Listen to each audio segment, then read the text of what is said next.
Hi, this is Michael with Michael Beach Coaching and Consulting. We want to talk to you today about the first skill of emotional intelligence. The first skill is self-awareness. What self-awareness is, my friends, is your ability to accurately recognize in the moment when they're happening your emotions. You have to do that because emotional intelligence must start with you. You have to go first.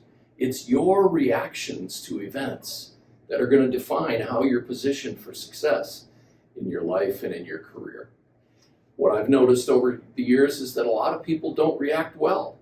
They worry about the events, they worry about getting angry and bitter and frustrated, and they refuse or just don't quite get up to the point where they can make the positive choice.